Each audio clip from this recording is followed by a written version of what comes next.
Dr. Baiiga here. This podcast belongs to a series of 10 podcasts on obesity. It's derived from an outstanding chapter on obesity in Baiiga's textbook of internal medicine, available at www.mastermedfacts.com. After completing these 10 podcasts, you should be having a solid foundation in obesity. As you know, obesity is in one third of US adults and is therefore an important area to have at one's fingertips. This outstanding chapter is authored by Dr. David W Lam, MD, who is Assistant Professor of Medicine at the Icahn School of Medicine at Mount Sinai in New York. He is also the Associate Director of the Mount Sinai Diabetes Center. The senior author is Dr. Robert Yanagisawa, who is a Professor of Medicine at the Icahn School of Medicine at Mount Sinai. He is the Program Director of Clinical Fellowship in Endocrinology, Diabetes and Metabolism. He also directs the Mount Sinai Weight Management Program and has more than 15 years of experience taking care of obese patients. Multiple choice question. A 46-year-old female patient with the type 2 diabetes mellitus has been on metformin 1000 milligrams twice daily for 2 years. Her most recent hemoglobin A1C is 7.6%. She has been working with a registered dietitian to control carbohydrate intake and reduce portions. In addition, she has been jogging regularly. Despite these efforts, her BMI is 28 kilo per square meter. She desperately wants to lose weight and improve her blood glucose. Adding which of the following medications is the best recommendation? A.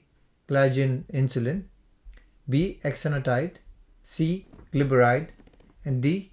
Sitagliptin. And the answer is B.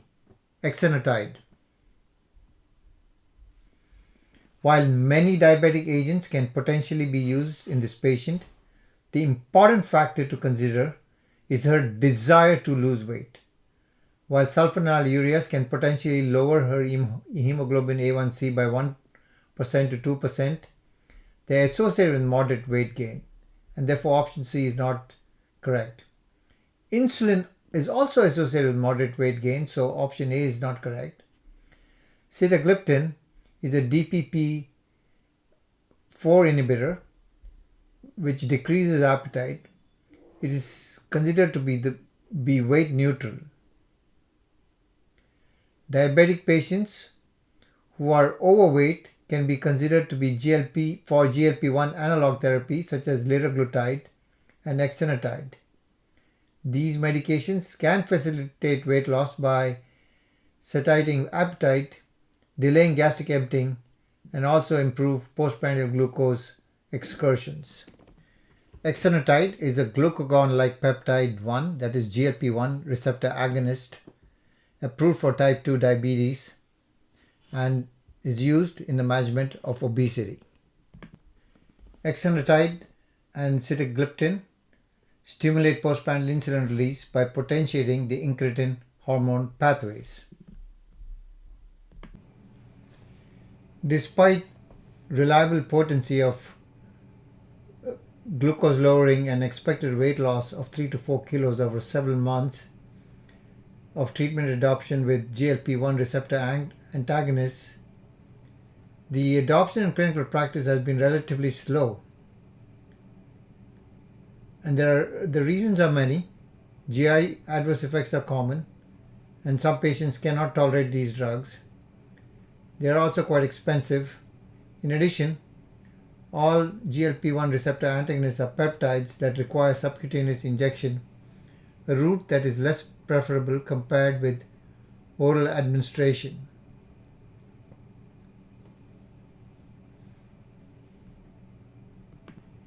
The introduction of semaglutide, the first oral preparation of GLP-1 receptor antagonist, should be an important addition to the growing list of pharmacologic options for type 2 diabetes, particularly because there is positive cardiovascular benefit with these class of drugs. However, cost is an important limitation, particularly when there are several inexpensive generic preparations of metformin, sulfonylureas, pioglitazone, and even sitagliptin. For all the GLP-1 receptor agonists, liraglutide or Victoza has been approved by the FDA to reduce risk of major cardiovascular events in patients with established cardiovascular disease. This is based on the findings of the LEADER study published in the New England Journal of Medicine 2016, volume 375, page 311. This series of 10 podcasts on obesity is derived from an outstanding chapter in Baiiga's textbook of medicine on obesity. The book is available at www.mastermedfacts.com. It's authored by Dr. David W Lam, MD, and Dr. Robert Yanagisawa, MD, both faculty endocrinologists at the Mount Sinai School of Medicine in New York. That's the Icahn School of Medicine at Mount Sinai in New York. Dr. Lam is the Associate Program Director for Diabetes, and Dr. Yanagisawa is the Professor of Medicine and the Program Director of the Clinical Fellowship in Endocrinology, Diabetes and Metabolism. He also directs the Mount Sinai Weight Management Program and has more than 15 years of experience in taking care of obese patients.